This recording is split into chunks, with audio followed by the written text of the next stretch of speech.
So welcome once again. My name is Suddhayu, for those of you who I haven't met. Going to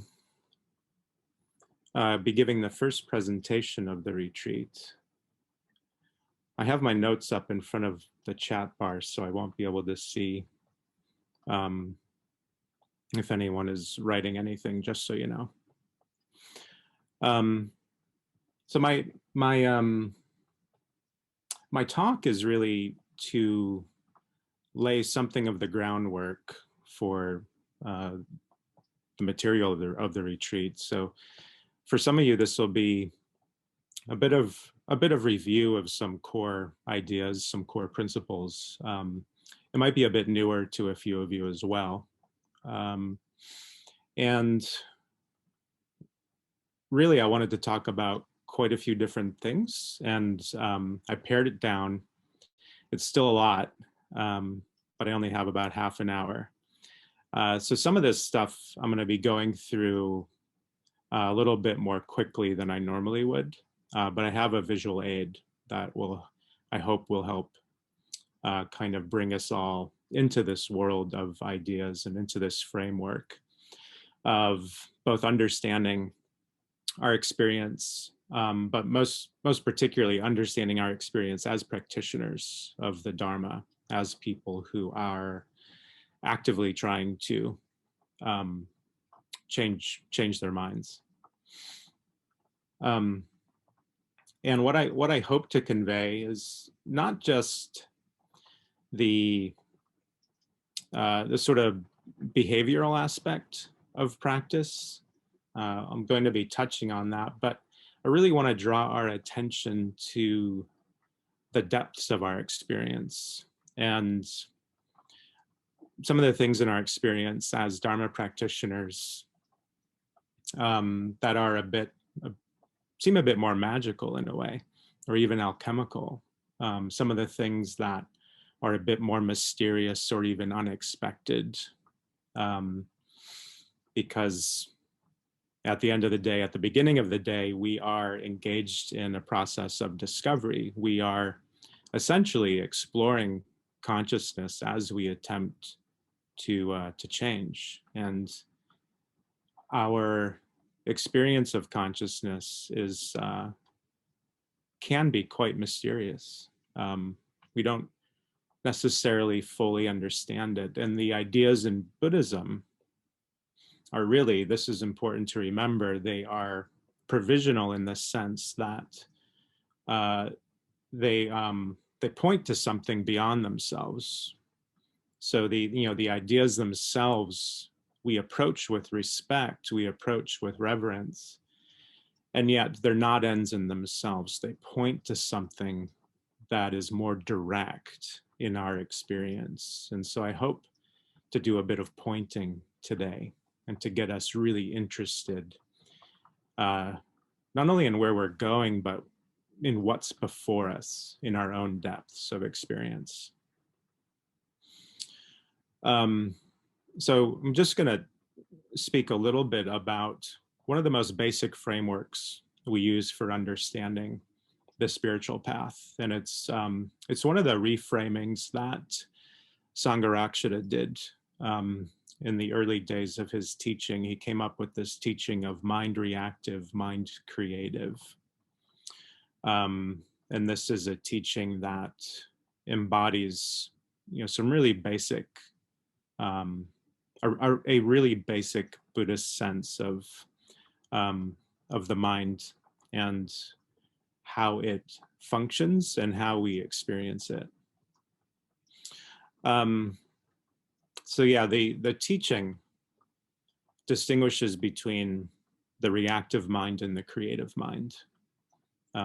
These are not, in reality, two separate things. They are, in a way, two modes of being in the world.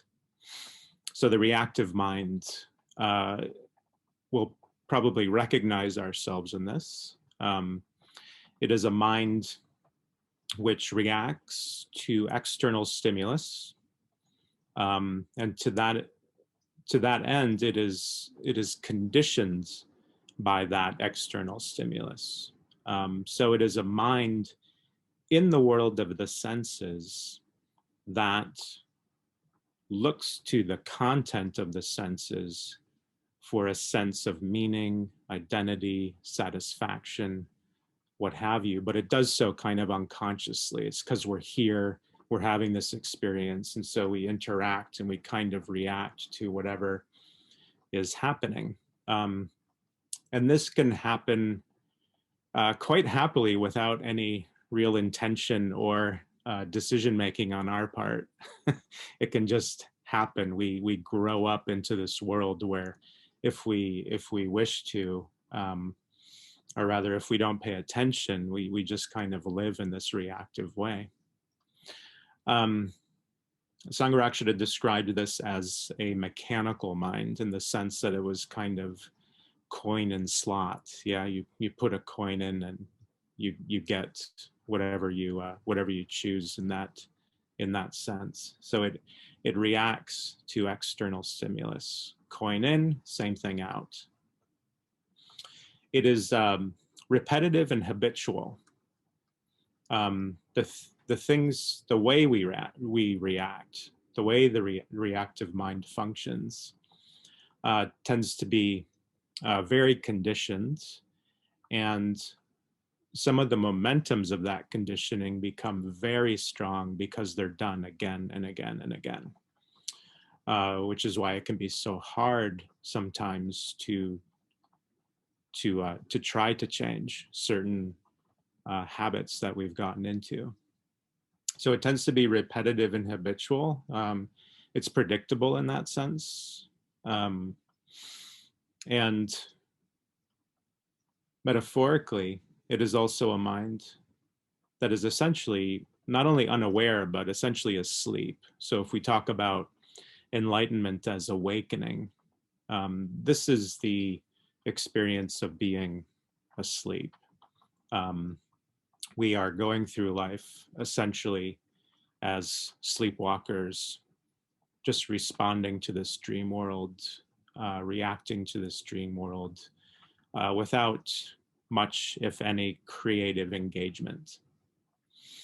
I like to point out when I talk about this that this is really something our consumer culture has picked up on and exploits, and that if we're not careful, we give ourselves to that as well, where we really seek our sense of pleasure, wholeness, or what have you, through the senses and through the gaining of things, through the consumption of things. And life lived at that level usually comes to a point where it's rather painful. Satiation, which can bring about happiness, is really just the absence, the temporary absence of craving.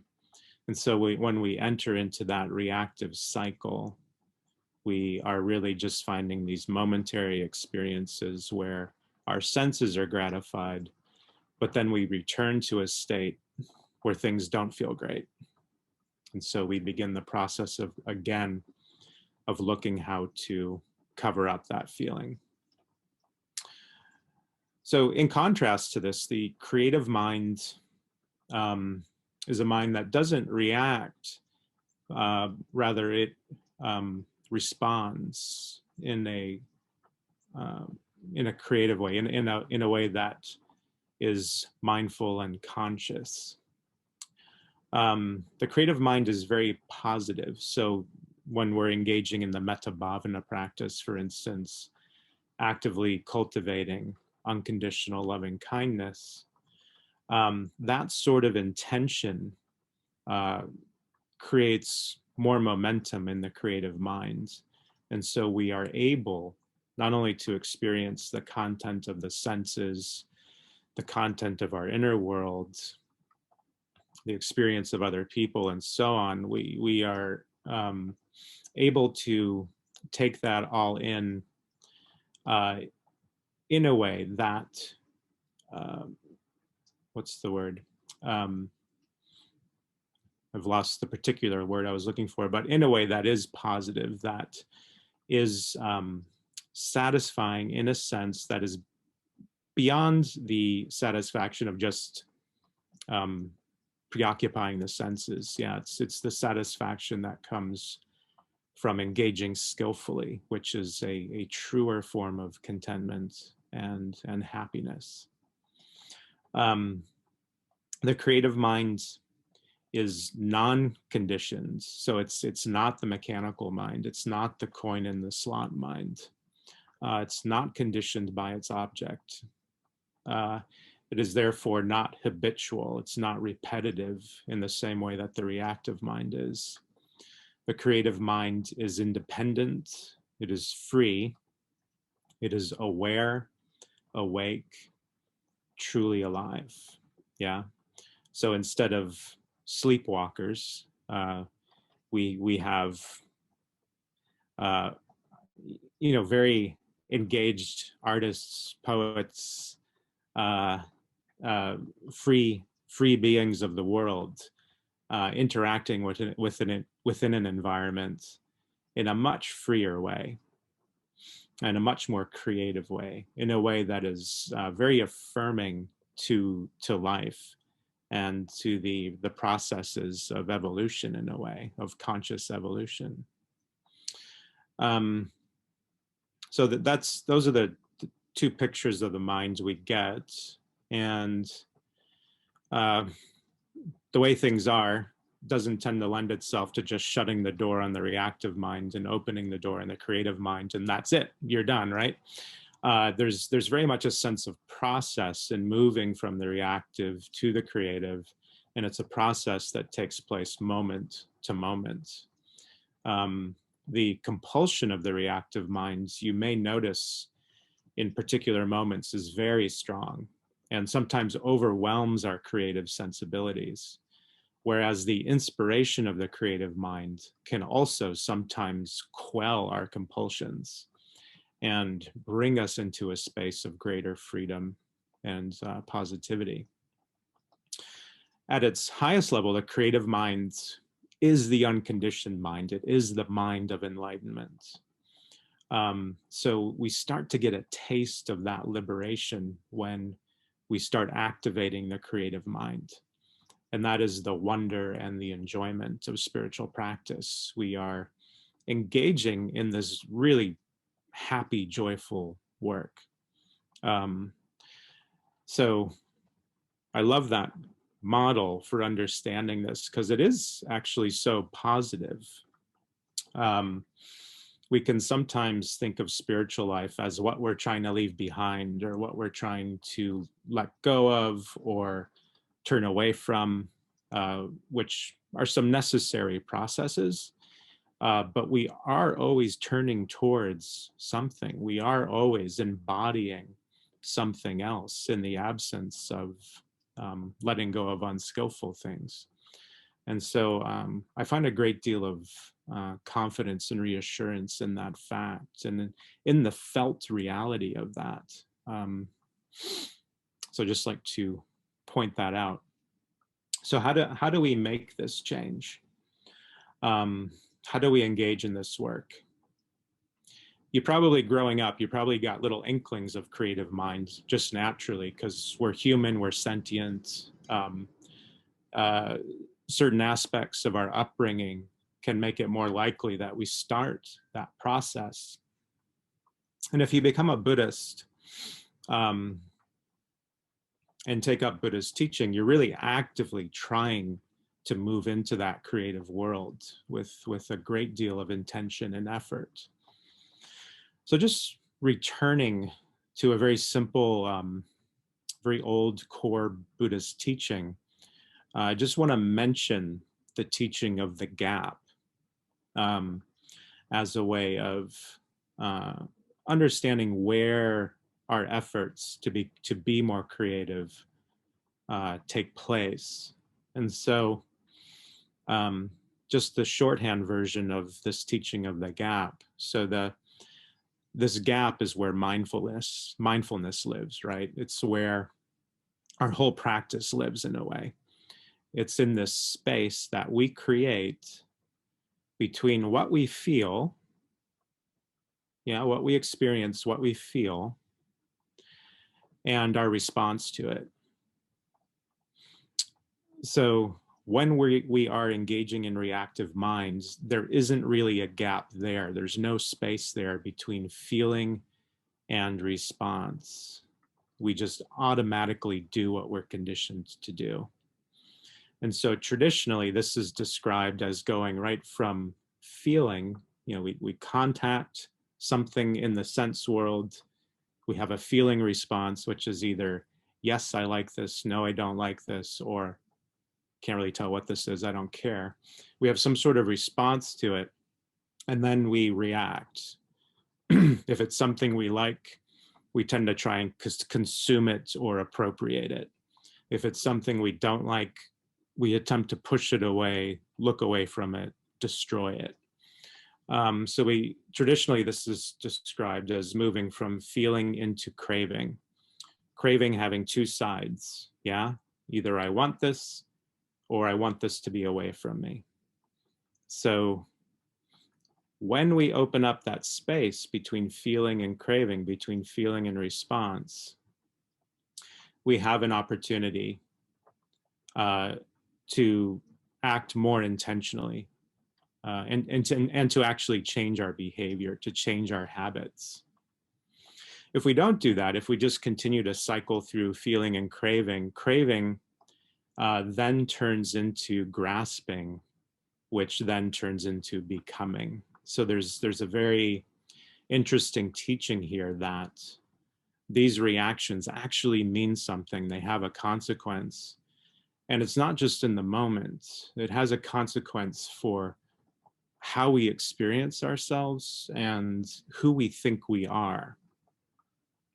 So the things we crave, the things we have a craving response to, we tend to, that makes us feel fulfilled in some way. We tend to seek that. We then seek that, we seek it out. We seek to replay it. And then we become that. That is how we, how our personalities, how our sense of ourselves in the world becomes a bit fixed. So what we're doing with practice is we're really opening that all up. And we're starting to ask some big questions. For instance, I'm practicing mindfulness. I'm noticing that I'm the sort of person that likes this and that doesn't like this. And when I don't get what I like, I tend to be a bit grumpy. I tend to carry that in how I behave that day in the world. People notice that and react to me accordingly. And this reaffirms my view of the world, that people are mean. And you can kind of see how views start forming because of that.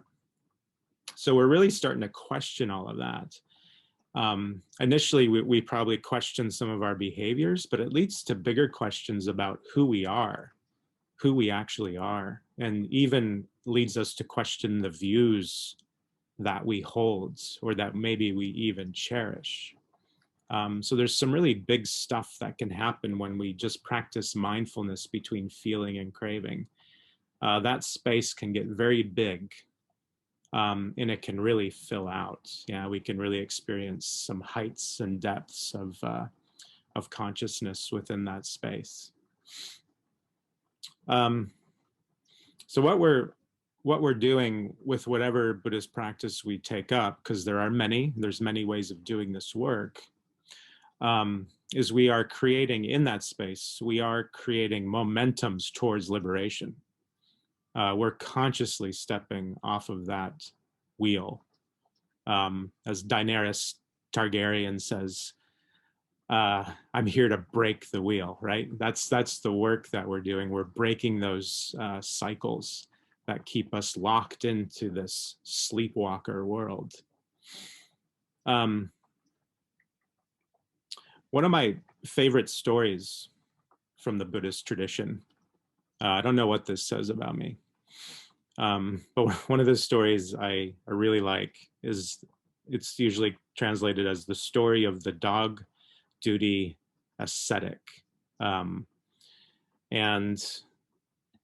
the dog duty, that's D-U-T-Y, the dog duty refers to this practice of pretending that one is a dog.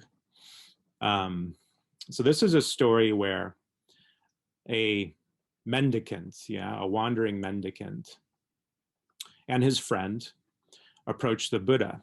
And they are both engaging in a practice of behaving like animals. So Puna is engaged in what is called the ox duty, or pretending to be an ox. And Senia is pretending to be a dog. He goes about, Senia goes about, he's described as going about on all fours, eating his food off the ground, and essentially living like a dog, like a wild dog. No doubt they had a sense to this, like they were doing this with the intention of presumably overcoming the limitations of the human condition, perhaps with the intention of transcending human suffering, perhaps with the intention of being reborn in a heavenly realm. There was a sense that with this sort of self-denial, there was a path to liberation. And there was a lot of stuff like this in the Buddha's day. There was a lot of different practices that people were engaging in to try and explore consciousness and to essentially overcome human suffering. That was the Buddha's intention as well when he, prior to his enlightenment, when he set out. So this is after the Buddha's enlightenment. He's been a teacher for a while, and these two practitioners approach him, and they basically ask the question, hey, look, we're doing this thing. Presumably they broke character, right? He didn't bark this at the Buddha, he used speech. But they were like, look, we're doing this thing. I'm pretending to be a dog. He's pretending to be an ox. What's gonna happen when we die, right? And what they're expecting to hear is good news. Like, oh, yeah, you're doing good work. You're gonna get rewarded for this through your actions. But instead, the Buddha says, I really don't want to answer that question. And so they persist. As so happens in these stories, they persist with their questioning. They ask him a second time, hey, what's going to happen if we continue to do this? He says, do not ask me such things. And then they do not relent. They ask him a third time, and the Buddha says, very well, I didn't want to give this to you, but I'm going to tell you. This is going to be very painful for you to hear. He says, look, if you go around pretending to be a dog, when you die, if you were successful, you're going to be reborn amongst dogs. If you're unsuccessful, you'll be reborn in a hellish state. Likewise, with the ox, if you do really well at it, you'll be reborn amongst oxen. If you fail at it, you'll be reborn in a hellish state. They both start weeping. They're really distraught. He said, look, I didn't want to give that to you so nakedly, but there it is. There's the naked truth. You asked for it. And they have a conversion experience. They're like, wow, we can really see that you're speaking the truth. We want to change our direction in this. And so at the end of this, well, the Buddha then sees that they're receptive to change. He then gives them a teaching on karma, karma and karma vipaka, on action and the consequences of action. And then they become his disciples. I think if I have this correctly, Senia becomes actually a bhikkhu. He becomes a wandering, a homeless wanderer in the Buddha's, essentially a monk. Whereas Puna becomes a lay follower. Unfortunately, we don't find out what happens to Puna in the story, but we do find out that Senia goes on to become one of the arahants. He goes on to become fully awakened. And the reason I love this story is that one of the things it illustrates is that even if you get things really super wrong with your spiritual practice, you can self-correct. You can change paths. You can find the way. Even if you start down the wrong path, you can still find the way. There's always that opportunity. And in the case of Senia, that played out within a single life. He went from his path to becoming a canine to being a fully enlightened arahant. So what the Buddha told them, he basically said, look, excuse me. He basically said, look, actions have consequences, and what you intend makes a difference. I just want to clarify, the Buddha did not teach that karma was destiny and that everything that happened to us was a result of past behavior. He did not teach that. What he did teach was that our intentions have consequences. And in the realm of ethics, karma does, or the results of karma, the results of our actions, does have implications for our sense of happiness and wholeness, and also for our progress towards liberation. So I want to share a visual aid right now. So I'm going to just pull this up.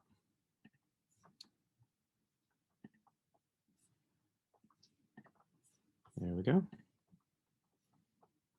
Okay. So I just want to go through two teachings on karma, which I think help fill it out really well. So the teaching that the Buddha gave the two ascetics who approached them was this first list. These 4 types of karma: dark with a dark result, bright with a bright result, dark and bright with a dark and bright result, or neither dark nor bright with neither dark nor bright result. So the dark refers to when we engage in unskillful behavior based in greed, hatred, and delusion that brings about a dark result. Yeah. The bright refers to skillful behavior. The dark and bright refers to what we may often observe in ourselves, that quite often we have mixed motives. You know, we're trying to be skillful, but there's a little bit of selfishness involved in what we're doing. So it has mixed results, but it's still something. It's still us making an effort. And then the 4th one is a little more mysterious. This is said to be the actions that an enlightened being engages in that no longer produce a karmic effect in the same way that we understand it. I did want to mention this other list, which are 4 types of karma, which come into play in determining our rebirth. I don't think it's limited to our rebecoming. I think you can actually see this playing out moment to moment in your life. So these 4 types of karma are weighty karma. These are big acts that have a powerful effect. So on the one hand, you have really damaging things like murder, for instance, would be a weighty karma. But so is dhyana, so is sitting very deeply absorbed in meditation. That is a weighty karma. So there's a sense that these deeply significant actions can be of a skillful or an unskillful nature. There is then death proximate karma. These are actions performed near death. There is habitual karma. This is something we do over and over again, which tends to, like water dribbling, it tends to create a water course that gets deeper and wider over time. So this is habitual karma. And then I love, they have like a category called residual karma, which is basically everything else that you can't kind of place in the first 3. That comes into play in regards to its significance, 4th on the list. So that fills out the teaching of actions and consequences. And just again, just to remind us, karma is not what happens to you. Karma is actions of intention that we engage with in body, speech, and mind that have an ethical quality, that have a skillful or an unskillful aspect to them. Some of the things that happen in our minds don't really have that character. Like when we just perceive something, for instance, if I see a table, that's not really ethically significant. If I crave that table, if I have to have that table to feel happy and whole, then it it probably starts to take on an ethical flavor. Okay. So this is the realm of karma. Fortunately, our behavior is not the only consideration when it comes to practice. If Buddhism was simply a system of changing behavior, I think a lot of us would probably get bored pretty quickly. There's stuff going on that's a bit deeper. The implications of our behaviors, of our intentions, send out ripples in our internal world and our external world, which have consequences, which bring about a fruit, and not always immediately, and not always in a way that we see coming.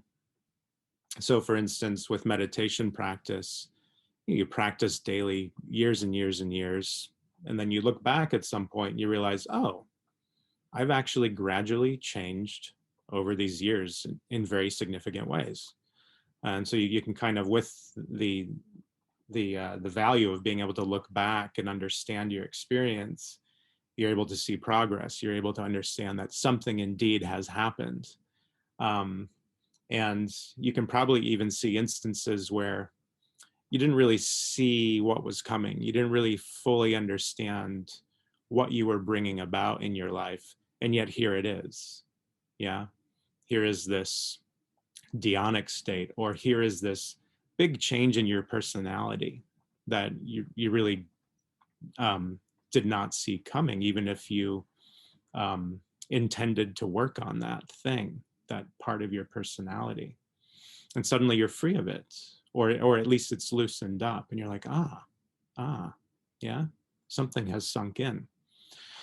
So that's not all sort of forehead first. You know, a lot of that is deep within us. It's in the heart. It's in the body.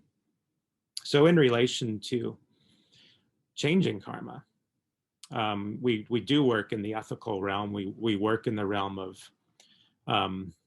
changing behaviors of body, speech, and mind. But we also work with this in meditation. As we get more absorbed in meditation, as we turn off some of our compulsion towards the outside world for our center of contentment, as we look inward and as we find that contentment inward, that is very purifying. And in fact, that whole process is said to be able to burn up the more negative, painful aspects of the consequences of unskillful behavior. So I'm going to give you an image in a moment to understand that a bit better. And then as we engage in that process, we tend to become less selfish. If we're paying attention to our ethics, if we're meditating, if we're not indulging our cravings reactively the way we usually do, we tend to become less selfish. And when we become less selfish, we start seeing things more clearly. Surprise, surprise, because we're not projecting our needs and our wants onto everything anymore, or as much. We start to see things more clearly, and we start to actually develop wisdom, even in the sense of insight. We start to move beyond the limitations of a very restricted view of what our self is. So we become permeable. We become kinder. we become more spacious. I knew this was going to take longer than I thought. Just very quickly, I want to share my screen again.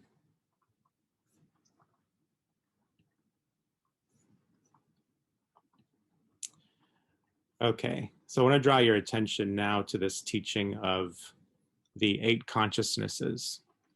And I swear this is going to put everything in context. I love this teaching.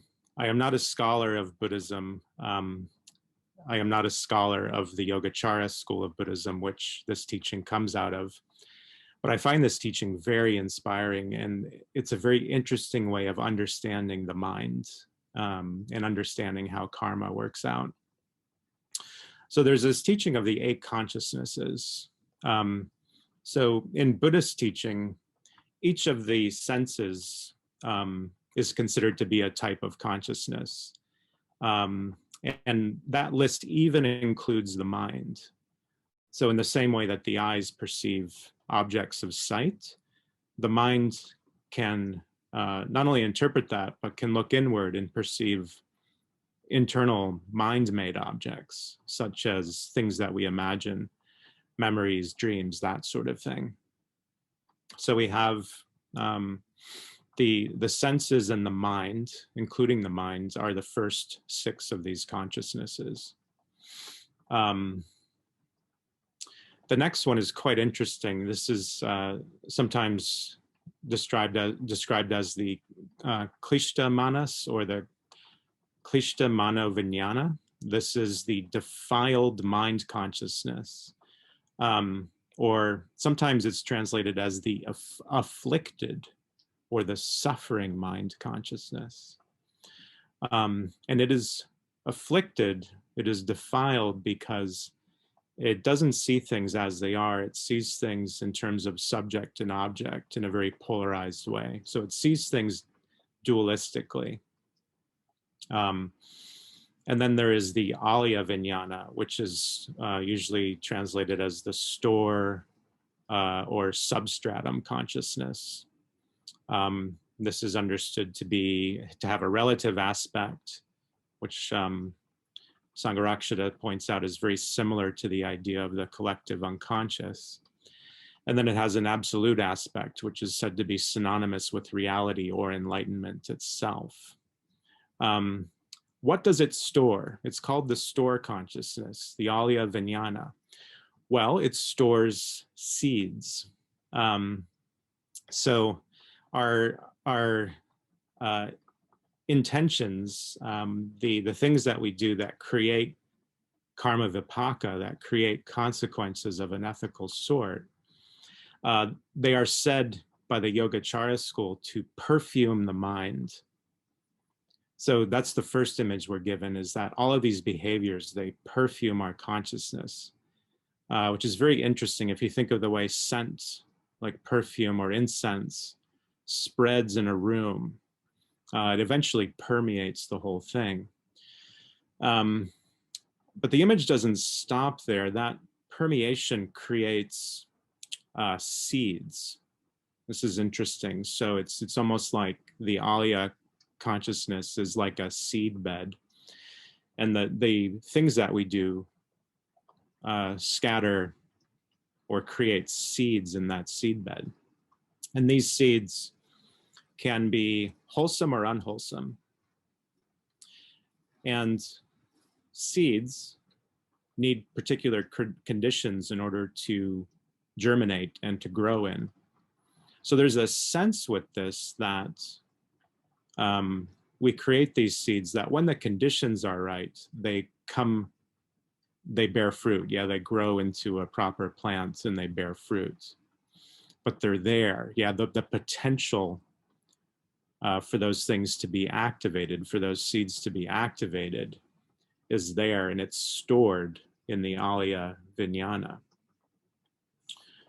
So what I find interesting and inspiring in that teaching, well, the other thing is that our afflicted mind consciousness tends to see the Alaya consciousness and mistakes it as a permanent self.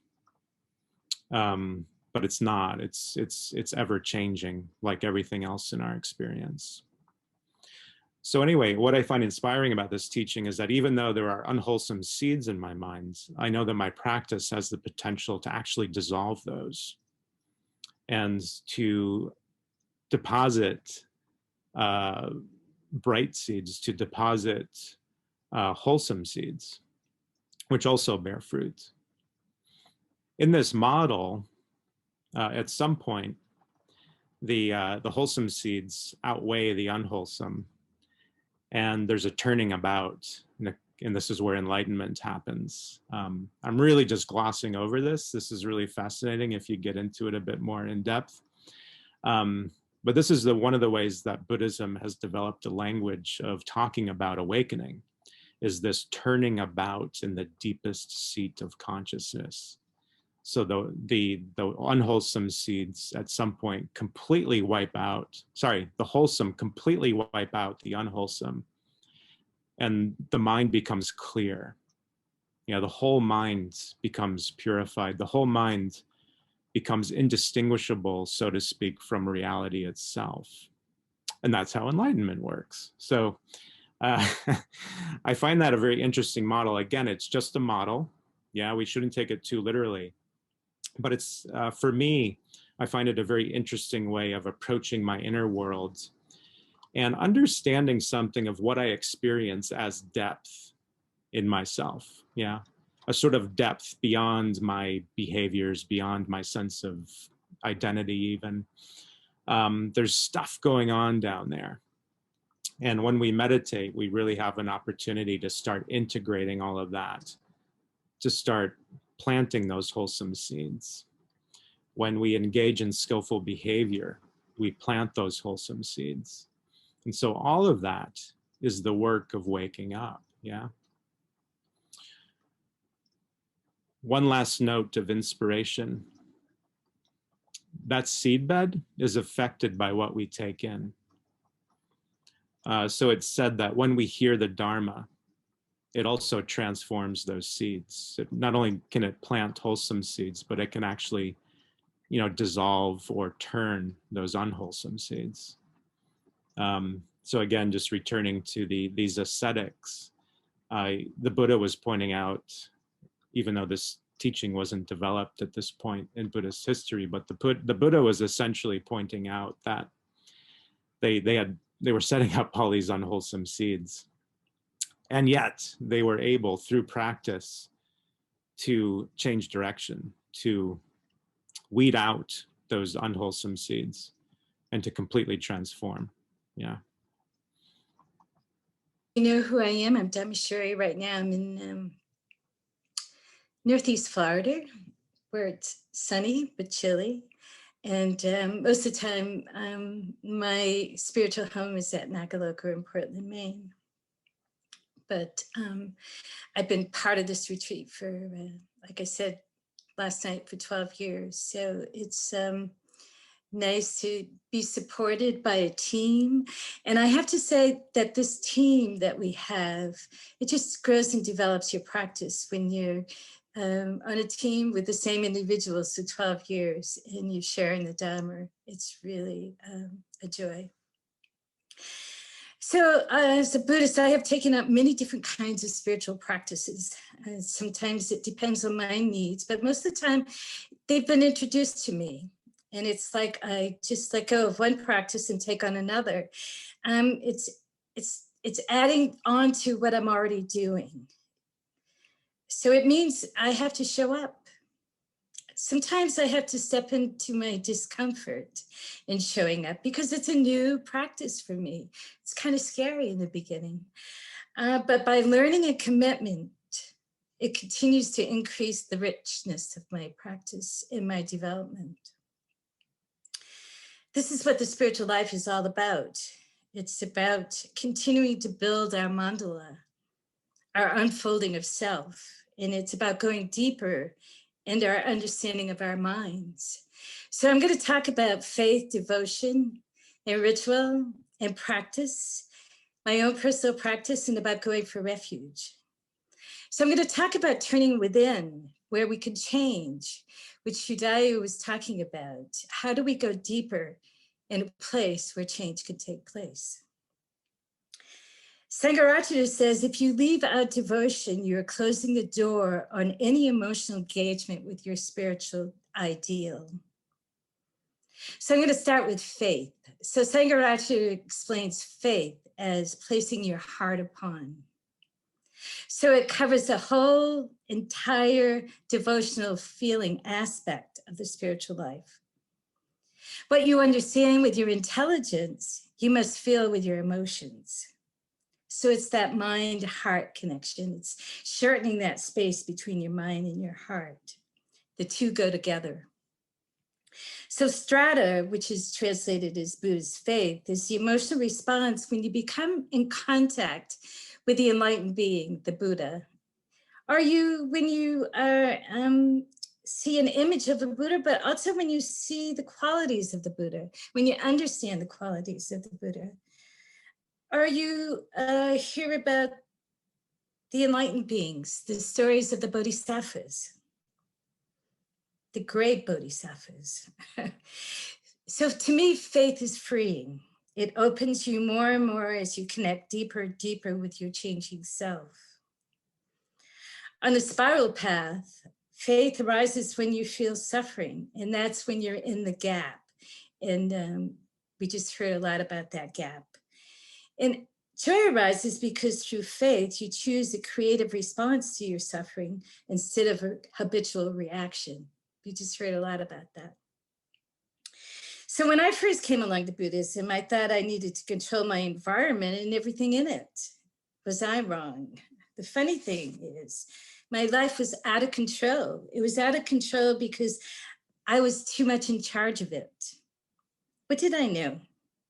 What I learned later on is that life is king. The habitual way I was living my life broadened out to touching faith as it brought more spontaneous actions, more creative ways to respond to suffering. So whenever I catch myself in the gap of reacting, I know that I can move, but especially I know I can take a moment, have that little time where you can go from that habitual way of reacting into a place of faith, and you can have an opportunity to be more creative in your response. There has been many moments in my practice where the Buddha has come alive for me. Though I was impressed with the Buddha right from the start, it took me some time to go really deeper with the connection to the Buddha. He really came alive for me on my ordination retreat. I just turned around and there he was, and he was the father of all fathers. He loved me unconditionally. At that particular time, I was struggling with my dad. So he is unconditional love. I'm impressed with his peace, his tranquility, his wisdom, his compassion, his uprightness. And he teaches the Dhamma, and he's a friend to all beings. So I found as I go deeper in understanding the Buddha, I could relate to his qualities, and I wanted to become more like the Buddha. He taught me how to go more deeply into things. He teaches the knowledge of how things really are, which is encouraging. The deeper understanding of compassion, of metta, realizing that I can be free from burdens, opens the ability to see with eyes that are wider open. It's almost like putting on a clean pair of glasses. The one thing I like about the Buddha, he's a true individual. Being alone, he was able to find himself. Being himself, he was able to become an individual, to see things as an individual. He was able to see the truth for himself, and he was able to experience for himself. In this way, he became the Buddha, the enlightened individual. He became awake. So becoming a true individual is one of my favorite teachings. It's about dissolving habitual ways of being. The teaching is about breaking the fetters, the first 3 fetters of the 10 fetters. So breaking the fetter of habit means getting rid of the old self. It means becoming a true individual. Breaking the fetter of superficiality means acting with a hold of oneself. And breaking the fetter of vagueness means being able to think clearly. This all means becoming a true individual, becoming continually aware and emotionally positive, continually being responsible, sensitive, and creative. It's continuing to create oneself. So it's not like there's no self. There's no real solid, real self. So it opens the freedom to have choice to change.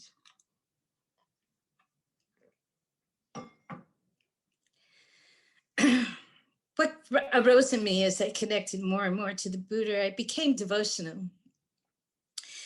Either by making offerings, by worship, by doing pujas, by chanting, building shrines, cleaning shrines, just showing up at my cushion to meditate every morning.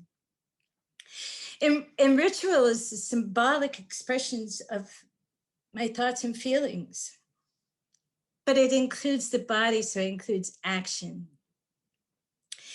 Each morning at meditation, I set up my shrine. So before me is the Buddha, the Dharma, and the Sangha. You can kind of see it behind me. I make offerings by lighting the candles and burning some incense, and I read the Dharma. So I just want to share with you some symbolisms by the traditional offerings of candles, incense, and flowers. Not only do they make my shrine beautiful, but they also have a symbolic meaning. So flowers that today are fresh and sweetly blooming, flowers that tomorrow are faded and falling. Our bodies too, like flowers, will pass away. Candles, to him who is the light, we offer light. From his greater lamp, we bless the lamp we light within us. The lamp of Bodhi shining within our hearts. Incense, whose fragrance pervades the air, the fragrance of the perfect life, sweeter than incense, spreads in all directions throughout the world. So in order for me to feel connected to a healthy spiritual life, it must include the expression of feeling in my emotions, which can be done by engaging in devotional practices. And yes, of course, by meditating too. It would be difficult on our own without the Buddha and without him revealing to us the Dharma, the path to enlightenment. It is necessary in the spiritual life to be surrounded by Buddhists, the Sangha, and also the Arya Sangha, which is those enlightened beings. We have to depend not only on our own will, strength, and commitment, but on others to support us. We can't do it alone. The more we reveal ourselves to our friends, it's easier to feel supported by them. The Buddha described there is neither the absolute dependent nor the absolute independence. He told us about the middle way in order for us to avoid the extremes on both ends. I see the middle way like a pendulum. On one end, here I am, this habitual way of being. And on the other end is the ideal of enlightenment. And so what I try to do is stay in the middle and let the three jewels support me in the middle, and just at every moment, just to be aware and simply just do my best. So ritual is an integral, essential part of Buddhism for all schools of Buddhism. But as we well know, the Tibetans really know how to use ritual and symbol in their practices. So Sangharakshita says again, we cannot get away from rituals in Buddhism, nor should we try. Instead, he says we should try to understand rituals and see what it really is. The meaning of ritual is shared action, expression of common striving, and it's rooted in common values that we share together as Buddhists. It includes virya. So virya is energy in the pursuit of the good. So when we are restless and we have wasted energy, it is a state of lacking both focus and purpose. There's no real concentration and we don't have virya. So when we do ritual, we can maintain focus and we can take activity to a deeper, heartfelt connection. So ritual is described as being shared action, not just thoughts and feelings in our head and our heart and a spiritual life, but also we can include action, which is our body. So with body, speech, and mind, we can go for refuge. And normally ritual action is shared. So we tend to bring people together when we do rituals, in the company of those that are in the spirit of metta, loving kindness. So it's when we're in the shrine room, but it's also when we're here on Zoom that we can share our inspiration.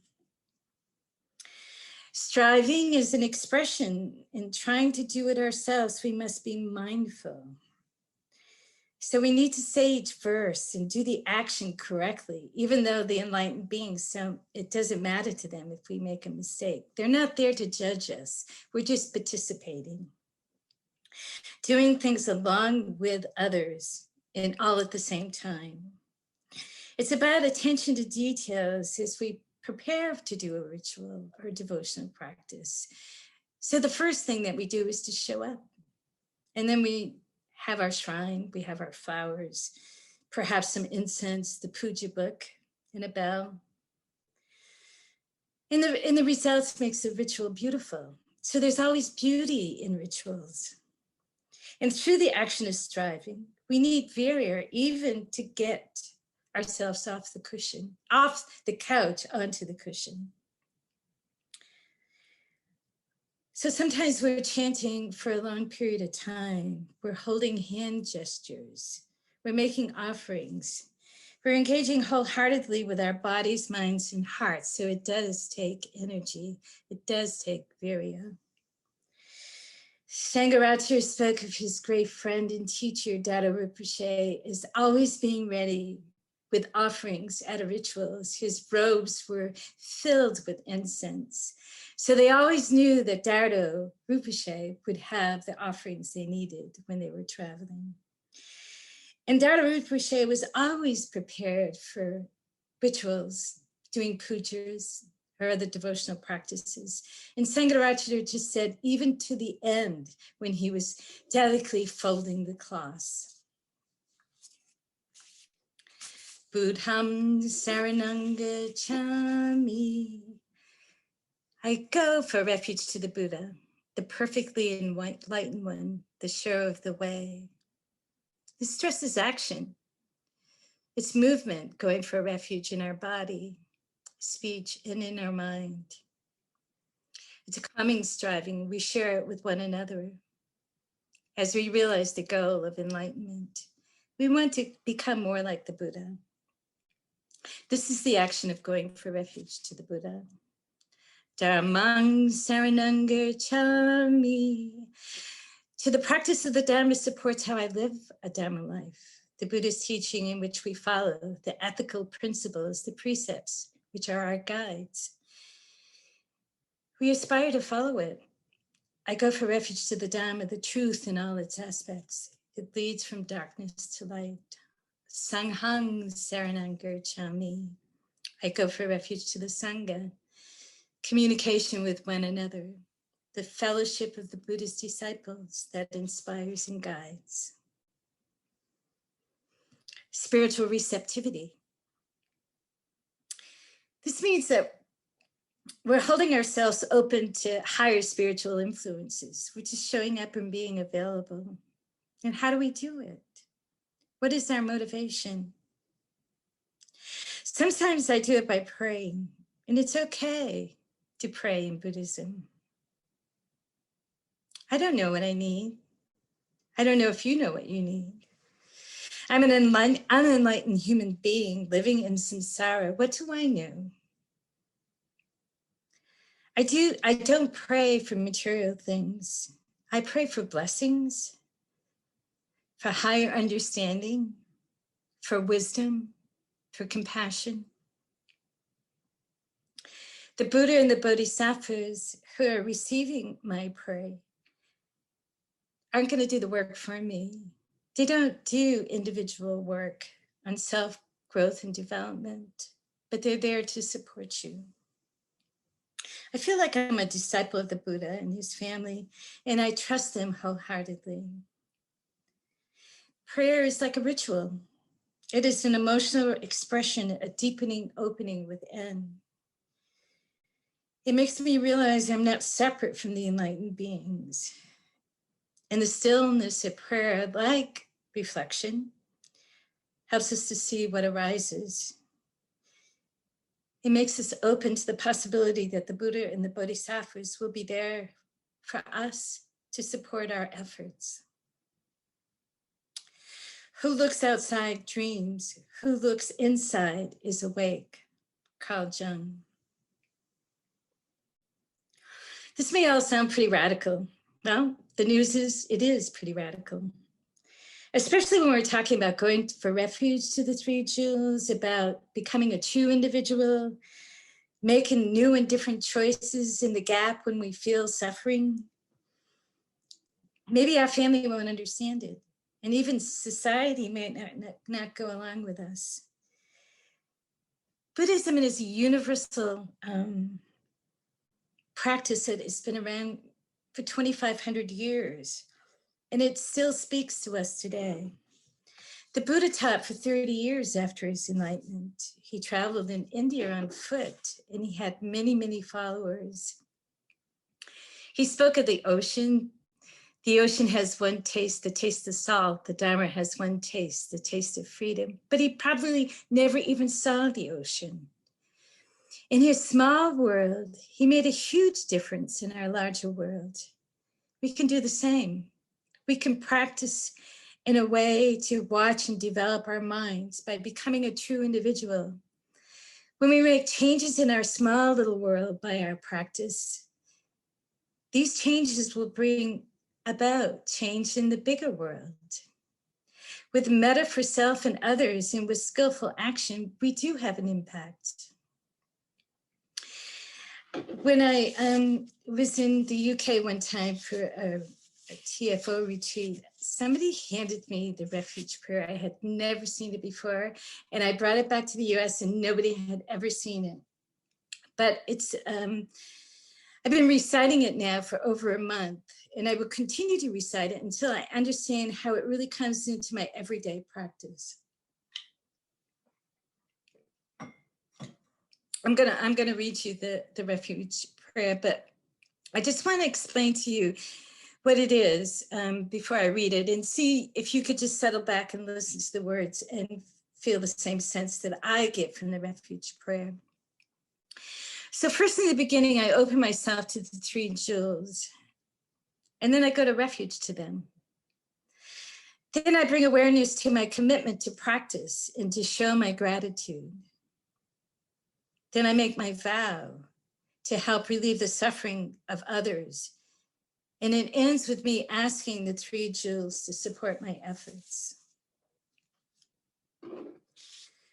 The refuge prayer. At the foot of the Bodhi tree, beautifully seated, peaceful and smiling, the living source of understanding and compassion, to the Buddha I go for refuge. The path of mindful living, leading to healing, joy, and enlightenment, the way to peace, to the Dharma I go for refuge. The loving and supporting community of practice, realizing harmony, awareness, and liberation, to the Sangha I go for refuge. I'm aware that the three gems are within my heart. I vow to realize them. I vow to practice mindful breathing and smiling, looking deeply into things. I vow to understand living beings and their suffering, to cultivate compassion and loving kindness, and to practice joy and equanimity. I vow to offer joy to one person in the morning and to help relieve the suffering and grief of one person in the afternoon. I vow to live simply and sanely, content with just a few possessions, and to keep my body healthy I vow to let go of worry and anxiety in order to be light and free.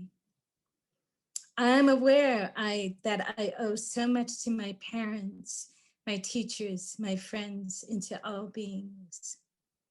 I vow to be worthy of their trust and to practice wholeheartedly so that understanding and compassion will flower and I can help living beings to be free from their suffering.